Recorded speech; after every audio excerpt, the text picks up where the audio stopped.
خبر داری سکوت تو چه حاکم سکوت ازباره میگه های دل واپسان را مبتلا کمد آخ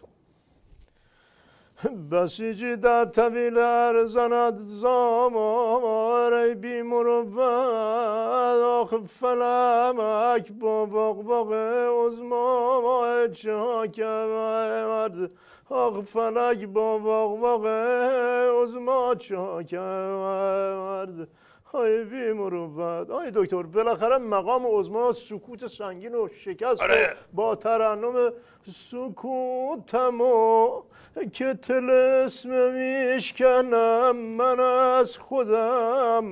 از خودم دل میکنم سکوتم ناکس چه حرفایی میزنه معلوم نیست برنامه استراتژیه یا ترانه‌های درخواستی سر شعری که خوندی الان چیزی بد نمیگم یکی طلبت آخر برنامه میذارم کف دست اما آقای دکتر بالاخره یه چیزی گفتن بهتره هیچی نگفتنه شما خودت همیشه به من راهنمود میداد که وقتی تو دعوا سنگ تموم کردم فوش بدم درسته ولی اینم گفته بودم که آدم که حرف بزنه میگن شاید چیزی نمیفهمه و حرفی واسه گفتن نداره ولی وقتی حرف بزنه مطمئن میشه که هیچی نمیفهمه مقام عظما خودم بهش گفته بودم که بهتره حرف نزنه تا دشمنان حدس بزنن که شاید میترسه ولی حرفمو گوش نکرد و حرفو زد حالا دیگه دشمنان مطمئن شدن که ایشون مثل اون حیوان دو حرفه میترسه قد اون یکی حیوان دو حرف هم نمیفهمه آره من که مطمئنم نظرتون سگ و خر نیست که نیست ولی طلبتون تا آخر برنامه خب میره اگه نمیخوای برنامه رو شروع کنی من پاشم برم دوباره بدبختی های نظام حواسم حاشیه میره ناکس از تالا داشتیم گل لگد میکردیم آقای دکتر از حضور ابر استراتژیست نظام درخواست میکنم برای امت همیشه در صحنه مختصر و مفید بگن که ایشون چه فرمودن آقای دکتر میشی وردست تا بحث با پاشنه کش برای بسیجه بدبخت جا بندازم عظما میخواست هم حرف منو گوش کنه و حرف نزنه هم حرف اونایی که میگن سکوت کردن ریزش بسیجی ها رو زیاد میکنه گفت حرف میزنم ولی رو هوا پرت و پلا گفت حرف اینجوری میزنم دو تا هندونه رو با هم برداشت انداخت هر دو رو پای خودش به این روز افتاد فوشا رو به اوباما داد روز روشن برگشت گفتش که او ما رو تحریم کرده ولی همین چند روز پیش بود آقای دکتر که تحریممون کردن تازه گفتن جی کم نزنین و با آتش بازی نکنین آره دیگه من دارم همینو میگم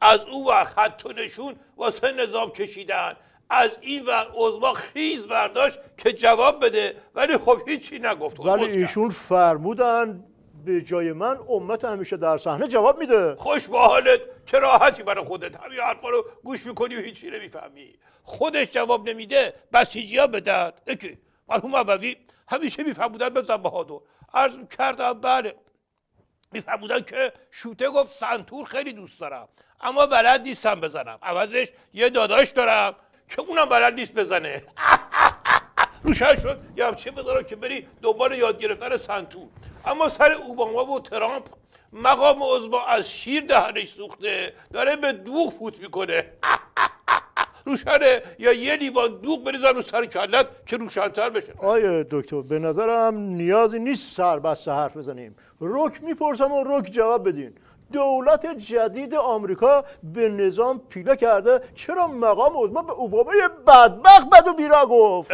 با یه نقل قول از مرحوم ابوی جواب تو میدم ببینم روشن‌تر میشی از اینی که هستی یا نه مرحوم ابوی همیشه میفهمودن بزن بهادر عرض میکردم بله میفهمودن که سربانه به یه سربازه 200 تا بشین پاشو تنبیهی داد من گفت میدونم که تو دلت به من فوش میدی ولی این یونیفرم من ضد فوشه سربازه گفت جناب سرباز جد و آبادتونم یونیفرم تنشونه روشن شد یا همچه بزنم که بری دنبال یونیفرم ضد فوش آقای دکتر تو این بدبختی شما هی داره روشن میکنه میخواستم بگم که تو این بدبختی این حاجی روحانی هم انگار دم در آورده ضعیف کش نامرد میبینه مقام عظما روز به روز داره بدبخت‌تر میشه و هر جا پا گذاشته تو گل گیر کرده این همون حیوان تو این میری به جای این که مرهم بذاره به زخمای تن این بدبخت میگه راه حل همه بدبختی این نظام برجامه. یه چیزیش میشه نه؟ پس چی؟ یه چیزیش میشه، خیلی چیزاش میشه. بعد از حاجی رفسنجانی که خوب یتیم شد، اون ناطق نوری قلبش گرفت. اینا معلوم نیست کجاش گرفته. تحریم‌های جدید و هزار بدبختی جدید طرف که هست. مرحومی که خب دوباره این چیزا زبون رو در میاره. مرحوم ابوی همیشه میفرمودن به زباهادو عرض میکردم، بله میفرمودن که طرف یه توتی بیادب داشت که همیشه به صاحب فوش میداد. صاحب گفتش که چه کار بکنم، اومد یه پارچه انداخت رو قفس این توتیه که ارتباطش رو قطع کنه. 2 روز از توتیه هیچ صدایی در نیامد. صاحب نگران شد نکنه یه طوری شده باشه. گوشه پارچه رو زد کنار. توتیه برگشت گفت دیدی خودت دلت فوش میخواد. آیه دکتر، ولی مقام عظما تو این صحبت ها راه دیپلماسی و مذاکره رو نبست. به نظرم حاجی روحانی راه مذاکره از طریق برجام و افزودن جام زهرای دیگه میدونه، ولی مقام عظما که برجام رو تایید کرده میدونه که جام زهرای دیگه برای نظام خیلی خطرناکه. حالا مقام عظما در مورد برجام چی میگن؟ باشه نباشه، خوبه بده؟ تو به چه چیزایی پیله میکنی؟ بدبخت بیچاره چیکار بکنه؟ عضوای بدبخت که از اولش نمیخواست اینطوری بشه، یه چیزی گفت به امید اینکه این موجش زودی رد بشه، ولی توش موند چون پشتش همینجوری داره میاد. الان مونده که چطوری جمع جور کنه قضیه رو.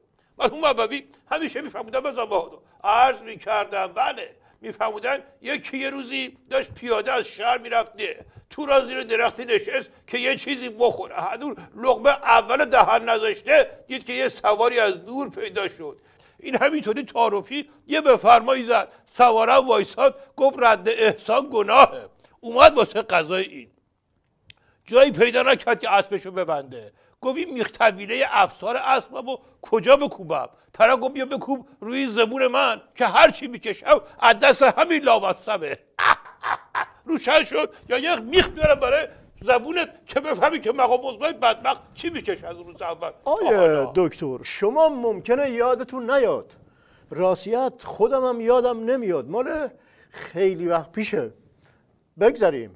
یخ کنی کجا بگذاری؟ ناکس، من ممکنه یادم نیاد ولی حواسم به وقت برنامه هست که داره تموم میشه. تازه دعوا هم نکردیم، 1000 تا موضوع هم داریم که باید سرش با هم دیگه دعوا آیه بکنیم. دکتر، تو به مقام عظما 2 بار گفتی حیوان 2 حرفی. این خجالت آوره که ولی فقیه نظام رو به سگ و خر تشبیه کنه. من که نگفتم سگ و خر، سگ و خر الان خودت گفتی ناکس. تازه من بزو نگفتم، تو ذهنت بزم بود. آقا نکس سگ و خر چه گناهی کردن؟